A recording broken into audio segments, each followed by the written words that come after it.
তোমরা তোমাদের হলুদ গাভীটিকে আল্লাহর নামে কোরবানি দাও।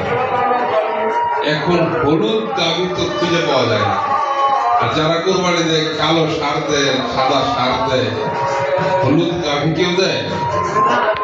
এখানেই বুঝতে হবে কোরআন হচ্ছে থিসিস বুক।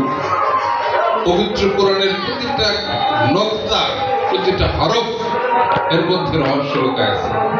এটা পড়লাম আর শিখলাম, তাহলে তো আরব বিশ্বের মানুষই সবচেয়ে বড় কোরআন বিশেষজ্ঞ হইত। তাহলে তো আরব, কারণ আরবের বাচ্চারা জন্মের পরে আরবি শিখে, আমাদের বাংলাদেশের ছেলেমেয়েরা জন্মের পরেই বাংলা শিখে, ইংল্যান্ডের ছেলেমেয়েরা জন্মের পরেই ইংরেজিতে কথা বলে না? আর আমরা তো ইংরেজি শিখতে গিয়ে দাম বাইরে যায়। আমরাও ইংরেজি টুকটাক কথা বলতে পারি, কিন্তু এটা শিখতে অনেক কষ্ট করতে হয়। মাস্টার রাখতে হয়, ওস্তাদ ধরতে হয়, স্কুলে ভর্তি করতে হয়, কোচিং করতে হয়, কত কিছু করতে হয়। আর ইংল্যান্ডের ছেলেরা জন্মের পরেই ইংরেজি জানে, অর্থাৎ এটা ভাষাগত দক্ষতা। যদি ভাষা দিয়ে কোরআন বোঝা যাইত, তাহলে আরবের লোকেরাই কোরআন বুঝত। বাস্তবে কি এটা হয়? কোরআনের তাফসীর, কোরআনের মর্ম, কোরআনের অর্থ আরবের লোকেরা বোঝে না। মানে শুধু আরবের লোকেরাই বোঝে না, অন্য লোকেরা বোঝে। কেন? কারণ এটা থিসিস বুক, এটা গবেষণার বই। এই কিতাবটা পবিত্র কোরআন মজিদ, যে আসমানি কিতাব, এটা গবেষণার বই। এখানে বললাম না, প্রতিটা অক্ষরের হরফে হরফে রহস্য লুকায় আছে। নিশ্চয়ই মুসলমান কারো কাছে মাথা নত করে না। এই কথা শুনে না কিছু কিছু লোক আলেমরা বলে বাপ মারে সালাম করবো না, করলেও মাথা নয়, মাথা খাড়া করে সালাম করবো। এটা কথা হইলো? মুসলমান কারো কাছে মাথা নত করে না, মানে অন্যায়ের কাছে নত স্বীকার করে না, অনুচিত, অন্যায়, হারাম, সেটার কাছে তারা নত স্বীকার করে না। এই কথাটারে বোঝাই থেকে এই আয়াতটা আসছে।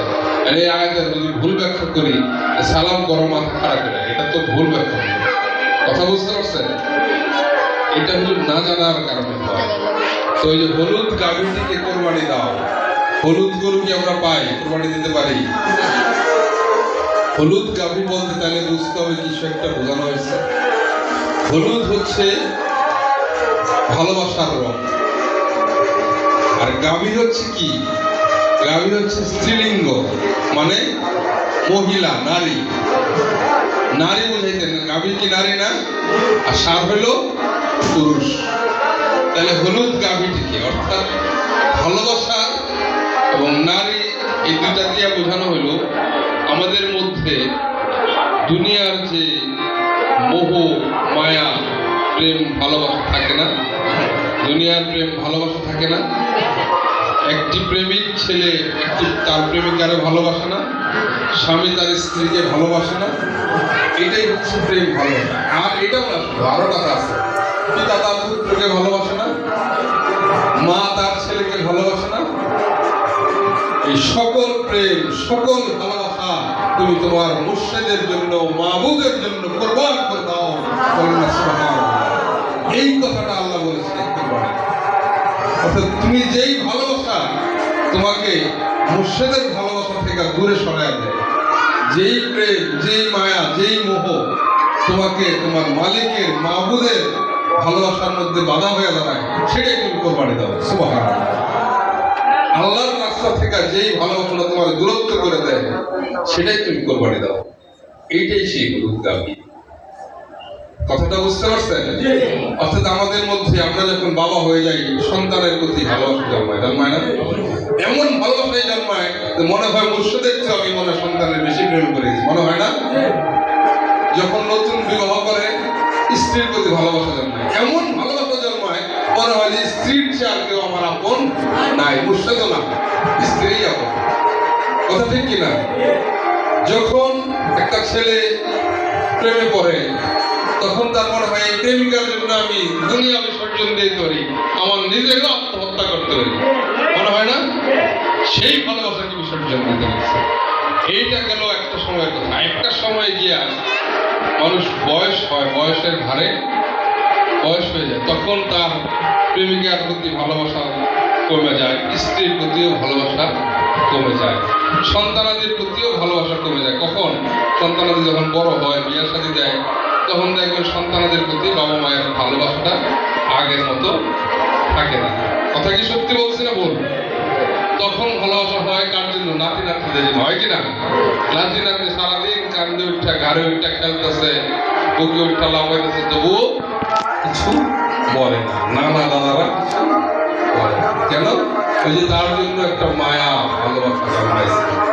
সেই কথাটাই বলছে, সকল ভালোবাসার ঊর্ধ্বে, সকল প্রেমের ঊর্ধ্বে তোমার মুর্শিদের প্রেম। বলেন না সুবহানাল্লাহ।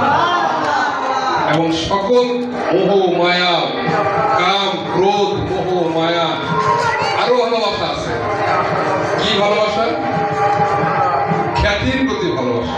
একজন ডাক্তার সারা ডিস্ট্রিক্টের মধ্যে সবচেয়ে ভালো ডাক্তার, রোগী সিরিয়াল দিয়ে থাকে, সে দেখবেন ডাক্তারি করে আবার বাইরে থেকে সারা রাত্র পড়ে, কারণ তার মধ্যে এখন খ্যাতির নেশা।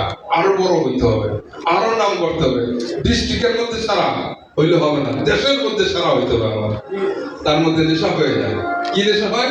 আমার আরো খ্যাতিমান হইতে হবে।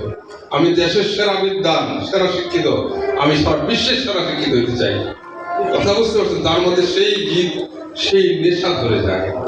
যে ধনবান, যে ধনী, কোটি কোটি টাকার মালিক, সেও দেখবেন রাত্রে ঘুমায় না, 1 মিনিট বিশ্রাম করে না। আমরা যে বিশ্রাম করি, আমরা পথিক মানুষ, পথে হাঁটতেছি, গাছের ছায়া পেলাম, মিষ্টি বাতাস পেলাম, বসে জিরাইলাম, কি ঠান্ডা, কি আরাম বাতাস, গাছের মিষ্টি বাতাস। আমি বসে বসে জিরাইলাম, একটা গান শুনলাম, একটা বাঁশির সুর শুনলাম। এই যে আমার ভাব, এই ভাব একজন কোটিপতির ভেতর থাকে।